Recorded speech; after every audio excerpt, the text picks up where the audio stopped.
మా ఇంటి బంగారం మూవీ సమంత గారు చేస్తున్నారు, 1 వీక్లో రిలీజ్ అవ్వబోతుంది. ఆ మూవీ ఎలా ఉండబోతుంది? సూపర్ డూపర్ హిట్ కాబోతుంది. ఎందుకంటే సమంత ఒకప్పుడు మన టాలీవుడ్లో కావచ్చు, తమిళనాడులో కావచ్చు నెంబర్ 1 హీరోయిన్. అలాగే డైరెక్టరు నందిని రెడ్డి గారు, ఆమె కూడా చాలా ఫేమస్.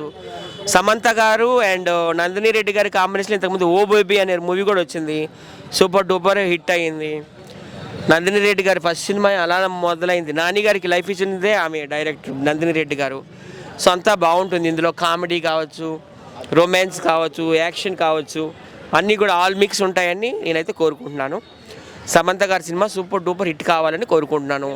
సమంత గారు మన తెలుగు హీరోయిన్ కాబట్టి, ఆమె తెలుగు అమ్మాయి పక్కా కాదు, పక్కా తెలుగు. వాళ్ళ డాడీ తెలుగు, చిత్తూరు జిల్లా. ఒకవేళ ఈ మూవీ శ్రీదేవి కూడా తెలుగే.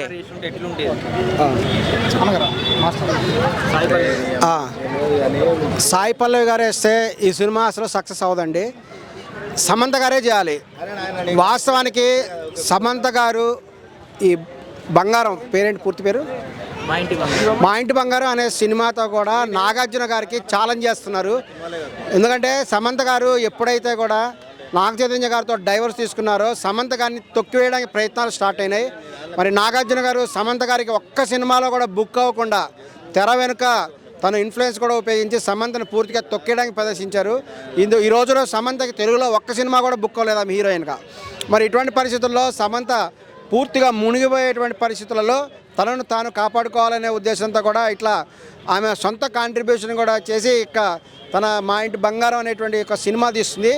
ఈ సినిమాలో సమంత కూడా తన డీగ్లామరైజేషన్తో కూడా నాగార్జునకి పోటీ ఇస్తున్నది. నాగార్జున గారు మీరు సమంతను తొక్కివేయలేరు, సమంత ఈ సినిమాతో కంబ్యాక్ అవుతుంది. సమంత ఈ సినిమా తర్వాత అనేక సూపర్ డూపర్ హిట్లలో సినిమాల్లో కూడా నటిస్తుందని కూడా భావిస్తున్నాం. సమంత ఫ్యాన్స్ అందరికి కూడా విజ్ఞప్తి చేస్తున్నాం, మీరు మా ఇంటి బంగారం యొక్క సమంత గారి సినిమా సూపర్ డూపర్ హిట్ చేయాలి. కానీ సమంత గారు ఉన్నటువంటి క్యూట్గా కూడా సాయి పల్లవి గారు ఉంటారు. సాయి పల్లవి గారు ఏంటంటే ఆమె డ్యాన్స్కి సంబంధించినటువంటి వాటిలో ఎక్కువ బాగుంటారు. ఇందులో సమంత గారు చాలా క్యూట్గా ఉంటారు, డీ గ్లామర్ రోల్లో కూడా అదరగొట్టేస్తారు. సమంత ఫ్యాన్స్ అందరు కూడా ఈ మా ఇంటి బంగారం సినిమాని సూపర్ డూపర్ హిట్ చేయాలి అని కూడా భావిస్తున్నాం. ప్రజెంట్గా తమిళనాడులో చూసుకుంటే అరుణాచలం అనే దేవస్థానంలోనే రేప్ కేసులు జరిగి జస్ట్ 2 days 2 రేప్ కేసులు జరిగినాయి. ఇక్కడ గవర్నమెంట్ ఇమ్మీడియట్లీ కూడా వాళ్ళని షూట్అవుట్ చేయాలని చెప్పేసి సీఎం విజయ్ అయితే ఆర్డర్స్ ఇచ్చారు. మన తెలుగు రాష్ట్రాలలో అంటే లాస్ట్ టైము పార్టీ అంటే పవన్ కళ్యాణ్ పార్టీ గెలిచినాక కూడా 1 yearలోనే చాలా రేప్ కేసులు జరిగినాయి ఆంధ్రాలో అదే సంవత్సరంలో. కానీ వాటి మీద ఎలాంటి చర్యలు తీసుకోలేదు. మళ్ళీ ఇంకొకటి ఏంటంటే కొంతమంది ఒక అమ్మాయి నారా లోకేష్కి సంబంధించిన రిలేటివ్స్ అమ్మాయి చాలామంది గర్ల్స్ హాస్టల్లో ఉండి వీడియోస్ అన్ని బయటకి ఇచ్చింది, ఒక అబ్బాయిలకు ఇచ్చింది. అది పొలిటికల్ పార్టీ వాళ్ళని అని చెప్పేసి వాళ్ళని ఎవరు కూడా ఏం చేయలేరు ఉన్నారు. ఓకే, ఇందులో మరి దళపతి విజయ్ అనేటువంటి ఆయన ₹1 ఖర్చు పెట్టకుండా, ఏ కులం పేరు చెప్పకుండా, ఏ మతం పేరు చెప్పకుండా తమిళనాడులో ఎట్లా విజయవంతమైనటువంటి సక్సెస్ సాధించాడు అనేటువంటి దానికి విజయ్ తీసుకునేటువంటి నిర్ణయాలే మనకి లైవ్ ప్రూఫ్గా కూడా కనబడుతున్నాయి. దీనికి కారణం ఏంటంటే ఈ రోజున కూడా అరుణాచలంలో ఈ యొక్క ప్రదక్షిణాలు చేస్తుంటే అక్కడ అమ్మాయిల మీద కూడా అత్యాచారం అనేటువంటిది జరగడం జరిగింది.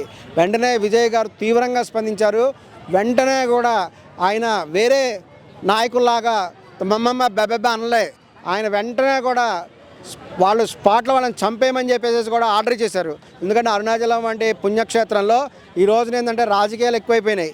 అక్కడ 2 వర్గాలు కూడా చీలిపోయి తెలుగు ప్రజల మీద కూడా దాడి కొంతమంది కూడా చేస్తున్నారని కూడా తెలిసింది. అరుణాచలంలో 2-3 గ్రూపులు కూడా ఏర్పడ్డాయి.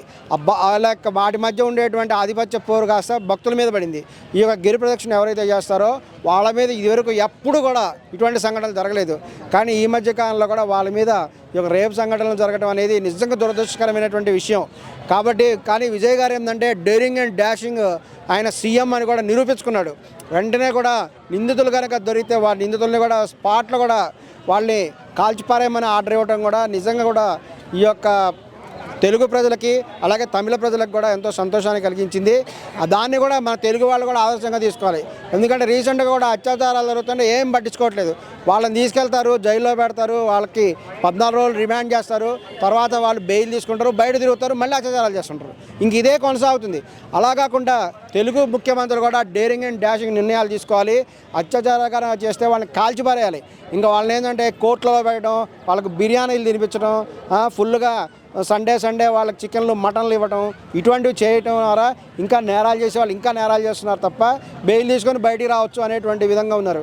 కాబట్టి వెంటనే తమిళనాడు దళపతి విజయ్ అన్ని సీఎంలు కూడా, అన్ని రాష్ట్రాల సీఎం కూడా ఆదర్శంగా తీసుకోవాలి. పవన్ కళ్యాణ్ గారు కూడా ఆదర్శంగా తీసుకొని అలాగే రేవంత్ రెడ్డి గారు కూడా ఆదర్శంగా తీసుకొని ఎటువంటి అత్యాచార సంఘటనలు కూడా నిజంగా కూడా జరిగినట్లయితే ఇమీడియట్గా రాజకీయ కారణాలు కాకుండా వాళ్ళని స్పాట్లో కూడా వాళ్ళని కాల్చిపరేసే విధంగా ఆర్డర్ ఇవ్వాలి అని కూడా మేము విజ్ఞప్తి చేస్తున్నాం.